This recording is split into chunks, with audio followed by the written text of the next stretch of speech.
Yayoi Kusama was born on March 22, 1929, in Matsumoto, Nagano Prefecture, Japan. She was the youngest child in an affluent family running a seed business, an occupation that brought material comfort in post-war Japan. Beneath this veneer of stability, however, lay emotional instability.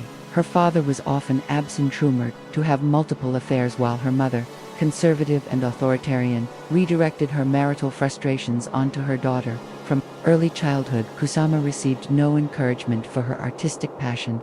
Her mother not only forbade drawing but sometimes tore up her artworks, confiscated her brushes, and compelled her to learn traditional domestic tasks expected of Japanese women: cooking, sewing, and caretaking. Even decades later, Kusama remembered her mother as both intimidating and deeply hurtful a figure, who profoundly shaped her psychologically fractured inner world.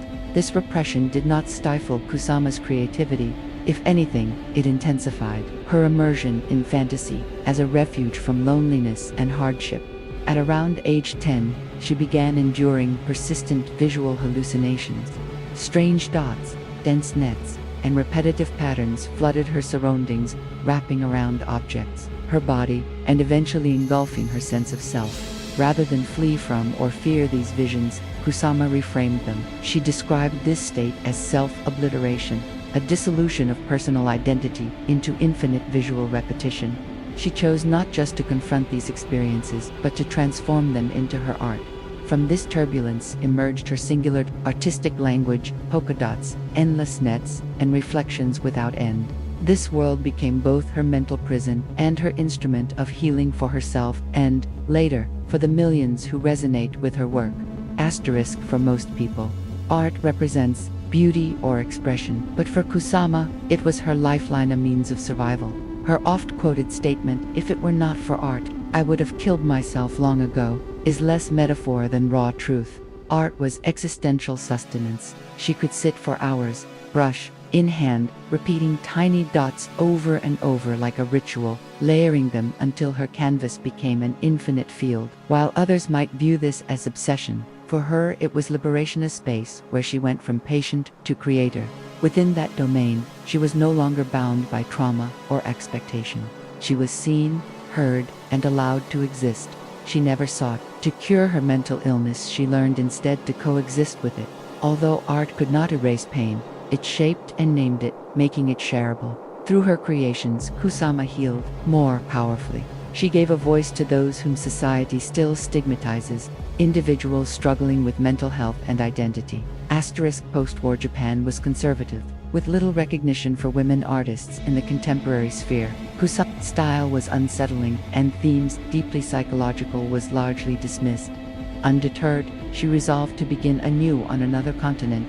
Compelled to act, she wrote a handwritten letter to American modernist Georgia O'Keeffe, whose independence and artistic reinvention she deeply admired. To her surprise, O'Keeffe responded, offering encouragement and facilitating introductions in New York's art world. In 1956, at age 27, Kusama flew to America with modest belongings, a suitcase, a few paintings, and unwavering resolve. She rented a cheap loft in Chelsea, shared by young creatives. With little money, she survived on instant noodles, slept on cold wooden floors, and depended on daylight to save on electricity. Free from the weight of traditional restrictions, Kusama found in New York a place to experiment, resist, and break boundaries. Though recognition came slowly, she planted the seeds of an influential career, one destined to redefine contemporary art. The 1960s marked the rise of American post-war art, dominated by figures like Jackson Pollock, Andy Warhol, Donald Judd, and Roy Lichtenstein, who commanded exhibitions and press. In that world, a mental health-affected Asian woman with limited English had minimal access. Kusama recognized the barriers but did not retreat. Unlike many who mimicked trendy movements, like abstract expressionism or minimalism, she pursued her own obsessive, haunting practice. Her infinity nets, thousands of hand-painted loops layered in meditative rhythm, were more than art. They were acts of resistance, resisting erasure, contempt, and patriarchal norms. Over time, polka dots became her visual signature, yet unsettling, childlike, yet psychologically deep, universal, yet intensely personal. They formed her artistic manifesto. "I am here, I perceive. I exist. Although often dismissed as eccentric or bizarre, she persisted, creating, repeating, evolving, turning each canvas into a ritual of reclamation. Slowly but undeniably, she forged her own path from relative obscurity to becoming a pioneering icon of modern art. Not content to remain within the flat plane of a canvas, Kusama ventured into spatial expression, creating art you could enter, touch, and inhabit. In the 1960s, she became one of the earliest pioneers of installation art and performance art. Her famed infinity mirror rooms conjured boundless mirrored environments where viewers found their reflections, endlessly multiplied, mirroring her own sense of fragmented self. Within those rooms, reality dissolved, blending viewer and art into a surreal embodiment of her childhood experience of self-obliteration. In Fali's field, a field of soft polka-dotted phallic sculptures, she confronted personal traumas and a conflicted relationship to sexuality. As she said, "I am obsessed with sex, but it also terrifies me." At the 1966 Venice Biennale, she quietly installed Narcissus Garden, hundreds of mirrored steel spheres laid on the ground. Standing among them, she sold the orbs for $2 each, holding a sign, "Your narcissism for sale." The act was both provocative art and fervent protest against art commodification, and resulted in her removal by curators. Though branded disruptive then, she demonstrated that art could provoke thought, provoke discomfort, and provoke change. Despite crafting groundbreaking forms, Kusama remained underappreciated, partly because of gender and partly as an Asian artist amid a predominantly white art world. Many of her innovations were later adopted by male peers without acknowledgement. Andy Warhol's repeated Marilyn motifs, Claes Oldenburg's soft sculptures, and explorations of space and light by artists like Lucas Samaras and Donald Judd echoed forms Kusama had already developed. As recognition remained elusive, she suffered a severe mental breakdown. She once attempted suicide by jumping from her New York apartment. Feeling unseen and exploited, she withdrew from the art world in silence, burdened by the realization that the system she dared to confront had erased her. Though rejected by museums and critics, Kusama continued to channel her creativity into political and spiritual protest. She organized nude performances painted in polka dots amid locations like the Brooklyn Bridge and MoMA to protest the Vietnam War.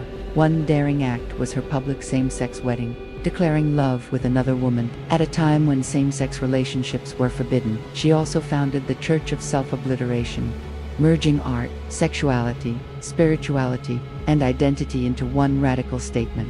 While many labeled her strange or rebellious, she was prescient, speaking on gender equality before it gained acceptance, questioning sexual norms when such conversations were taboo, and voicing mental illness when the world remained silent. Her work became a politically charged declaration of liberation. Kusama returned to Japan in 1973. Instead of acclaim, she encountered societal alienation. Without a creative community, she soon drifted into depression and voluntarily admitted herself to a psychiatric hospital in 1977, where she continues to reside today.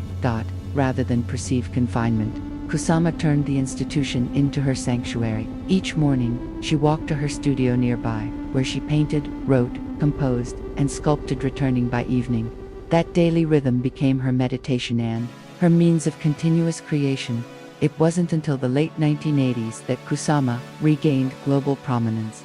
A retrospective in New York in 1989 revived interest in her work.